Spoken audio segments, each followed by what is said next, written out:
Greetings, Earthlings, wisdom keepers, wisdom seekers. Welcome back to Wisdom Dropz, your source for daily drops of wisdom and savvy cat astrology. Meow. My name is Tanya, and today we are discussing the Taurus new moon happening on May 11th for you fire signs. If you are an Aries, a Leo, or a Sagittarius, this video is for none other than you. And yes, that applies to Ascendant, Sun, and Moon placements. You want to be sure to watch for your ascendant sign first and foremost, then your moon sign, because that's going to tell you about your most innermost personal emotional existence, and then lastly your sun sign, which tells us more about the plot of your life, how things play out for you, and how you come to be known in the world. So with that said, I hope you're tuning in for all three. I have done an overview video on the Taurus new moon itself, just by itself, so you can get a sense for what this energy is going to hold for the collective. And yes, that means you as well as everybody else. So you can check that out if you want. Also, if you are looking to learn astrology once and for all, look no further than the description box down below, because Wisdom Dropz Astrology School is enrolling right now. We start in literally only a couple weeks, and I want to make sure that everybody who's meant to be there gets in the container. So it's time to, if you're into this, get into the container, because space is filling up. So I look forward to us talking with you on the call and hearing more about your goals, and hopefully getting you, if you're the right people out there, enrolled for astrology school. It is a 32-week long commitment. We are meeting for 6 months. It is going to be absolutely amazing. It's going to be a lot of fun, very interactive, highly memorable. You get a bunch of recorded content, written content, and assignments each and every week that you can do if you want to advance your skills, astrologically speaking. So I'm really enjoying getting the right people in the room for that. So thank you very much to those of you who are scheduling calls and formally enrolling in astrology school. So let's look at this new moon in Taurus, and it's happening here in the sign of Taurus, obviously, but for you as an Aries, this is your second house. Oh, also, I should say, if you watch this content and you don't like it, you're actually doing the channel a disservice, because every time you vote up or down, it helps the channel grow. But if you do nothing, it's kind of like a big old turd right on the channel. So make sure that you like this content, because it helps promote this out to more people, and it helps keep me popping up in people's news circuit, so to speak. So I appreciate the help from the community here in exchange for your free horoscope, for all those likes and comments and everything else you do to support this channel. I appreciate you. So Aries, this is all about your new beginnings that are surprising and shocking, with that Uranus flavor, not to be forgotten, in reference to your second house. This is your money, Aries, your finances, your values, your possessions, what you have that has value. It's also your self-esteem house. So you're going to be finding a sort of revelatory, like, aha, moment. I see like a sun ray coming through after a cloudy day on your sense of self and identity and who you are on the world, and really coming into more of a realization and an awareness and a manifestation caliber of self within that Aries. So you're developing self-worth, you're investing your money, second house, in things that bring you true liberation, Uranus. This might be astrology students here I'm talking to, Aries people, because the second house with Uranus there is telling you, hey, it's time for a new beginning in order to liberate yourself, in order to advance your spiritual knowledge, which is Uranus in many ways. So astrology is associated with Uranus, if you're not already aware. So this could be a time for that if you're an Aries. It's also with this square to Saturn, Aries, that's happening from your 11th house. So don't be surprised if your long-term dreams and your aspirations are either pushing you to develop a new revelation about your self-worth, or they're coming into conflict, these aspirations, these long-term aspirations, right?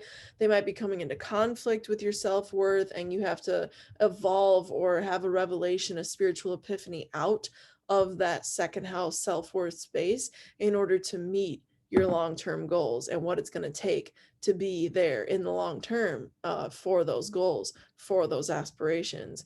And people in your social networks might push you with criticism. This is a square from the 11th house to the second house. They might meet you with criticism towards your self-value, or criticism towards what you possess, or criticism towards what it is that you have an ownership over as an Aries. Now, with that said, Aries, rest assured that Uranus is still engaged here, and Venus, which I really like, is disposited in your third house of Gemini. And this has everything to do with the small business, with the communication, and with the pals, the chums. So even if networks are coming at you, Saturn squares second house Uranus, you still have pals, friends, okay, third house, okay, Venus, Mercury, North Node, that are there to help you. You still have people who are allies to you at a very local level, third house, people who you can communicate with very easily, third house people, okay? These are friends, siblings, cousins, neighbors, relatives that you get along with, third house, okay? That you communicate with, that you share ideas with, third house. So these people, for you as an Aries, they're fueling you, and they're, you know, they have this beautiful aspect of Venus conjunct Mercury conjunct the North Node. So they're helping you come into articulating what it is you want to create. They're helping you articulate it because this is in your third house of expression, of communication, expression, with Mercury, the planet of communication. So think about that for a second, Aries. You're coming into your own, you're coming into your own expression of these concepts as an Aries. So there might be some hiccups along the way, but just be open and receptive to putting your money in the right sources that are giving you liberation. Uranus, new moon in the second house, and also making sure that you're open to receiving, you know, divine angelic insights in regards to your self-esteem, because the second house is just that, especially with Uranus at the table. Thank you, Aries, for supporting this channel with a like. It's as simple as that. If you're looking to actually learn astrology and you are serious about this jam, schedule your consultation call with me today, because I'm not enrolling people forever. So be there or be square, because you're going to get this on steroids if you take my course, and I will quiz you every day and support you and make sure you know what you're talking about by the end of it. So Leos, are you a hardcore astrology student in the making? Are you a wannabe astrologer, Leo? You know you're a SAR underneath it all because you know you're a Leo, you're ruled by the sun like that, but you don't really know nothing about astrology quite yet other than you the shit. Well, Leo, I have a course just for you. It starts in only a couple weeks. I want to make sure you get in if you haven't yet. Leos, use the link down below in the description box to join us if you're into that jam. All right, Leo. This new moon is happening in your 10th house of Taurus, okay? This is a new beginning in your legacy. 10th house is big picture, long view. It's not what's right around the corner. It's not what happens 10 minutes from now. It's what happens over the next 10 years. It's everything that happens 10 years from now and up until it and beyond it for the next 10 years. Because this is the jam, Leo. Taurus 10th house is the long view of your career, of your legacy, of what you leave behind, of what people know you for by the time you're gone and done on this planet, in this plane. So, you know, as a Leo, you're going to have revelations about what it is you want to leave. Uranus is a revelatory planet. It's out of nowhere. It's divine inspiration. It's revelation. It's awareness. It's opportunity. And it's coming to you from this place of, you know, what do you want to be known for? Who do you really want to be known as? Okay. So, Leo, you're answering these very serious questions through moments of outburst, through moments of epiphany, through moments of realization, divine whispers in your ear that manifest boldly before your face over the course of the next month. So, Leo, throughout May, throughout June, even as much as over the next 6 months, so we have another full moon in Taurus, okay? Be aware that you're going to have these insights in terms of your legacy. And there is a square here to your 7th house Saturn. So partnerships are bringing up for you right now what is so challenging about the theme, the larger conversation of your life that is at hand, Leo. Partnerships are bringing up what's most difficult about that, but what's smoothing it out is this Uranus. What's smoothing it out is this ability to innovate, this ability to listen to the whispers of angels as they drop messages off their wings via feathers, you know.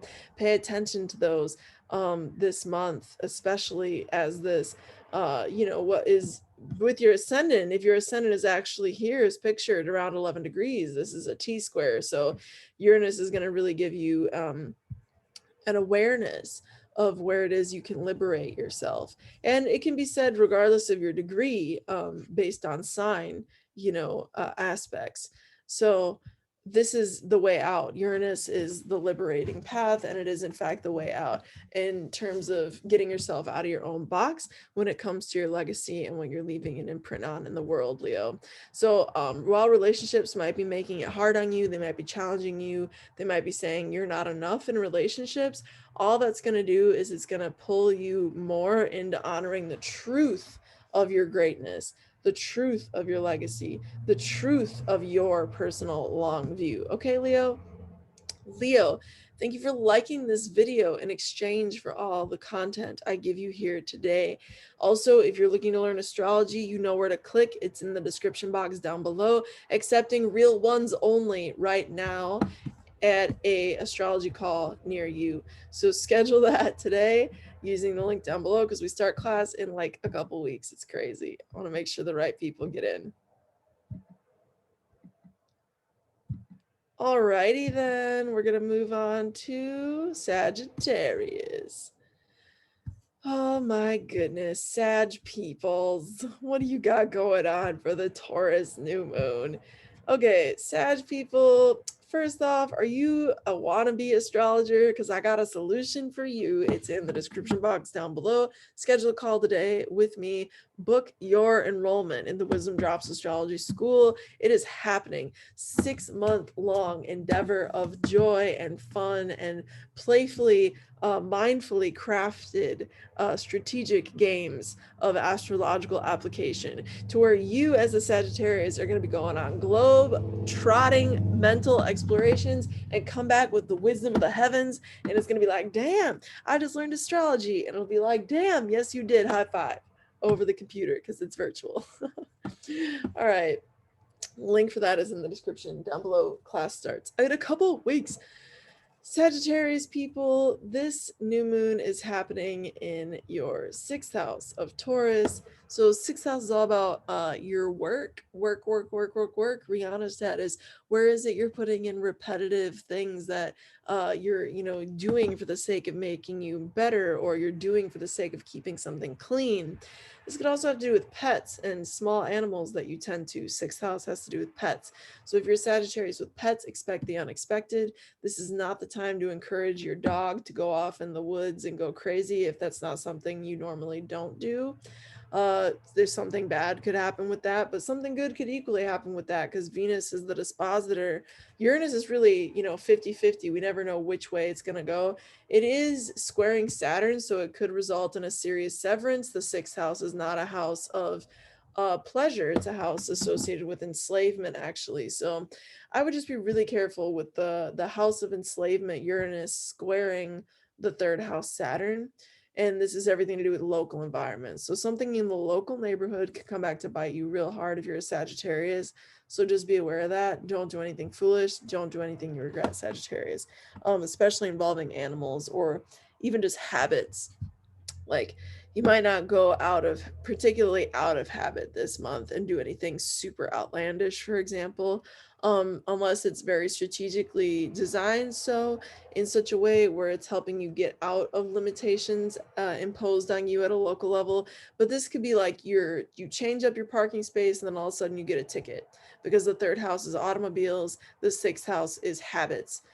You change the habits of automobiles and you get Saturn square Uranus. You see what I'm saying? So just be aware of small peculiarities like that, especially over the next month. You as a Sagittarius are just kind of tuned in to experiencing a little bit less desirable in some ways of a new beginning, but don't be too worried about this, because Sag, this new moon is disposited by Venus, which is in your 7th house, and this is conjunct the North Node, and Mercury, all to do with relationship, all to do with who you're in agreement with, who you're in partnership with, who you're in contract with. Okay, Sag. So this is a very positive omen for this 6th house new moon. So this could be healthy habits coming to reap some really positive rewards. You know, those really great healthy chickens are coming home to roost in some ways, perhaps with that good work that you've been putting in, that 6th house repetitive action and efforts. Also, people in your life who you're in relationship with could help give you clarity on the converse, on the reverse, right? In terms of your daily habits, and give you an informed insight on those experiences just as much. So be on the lookout for that as well, Sagittarius. You never know what's right around the corner until you do. You know what I'm saying, baby?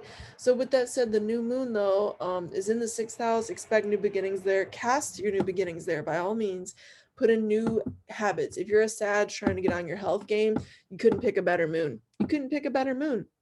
If you're a Sag who's like, no, I really need to change my diet, or no, I really need to change my workout regimen, this is a perfect time. It's a fan-effing-tastic time if you're a Sagittarius for just that. And guess what? It's going to have healthy rewards in relationships because the dispositing planet, Venus, the ruling planet of Taurus, where the new moon is in the 7th house of relationships. You see how we did that little astrological spirograph right there? Okay, Sagittarius, thank you for liking the video. If it brought you value, assuming it did, since you're still here, thank you very much. If you're looking to learn astrology, for joining my astrology school, you can do that by scheduling a call with me using the link down below. And with that said, through next time, until next time, may the stars be with you. Peace.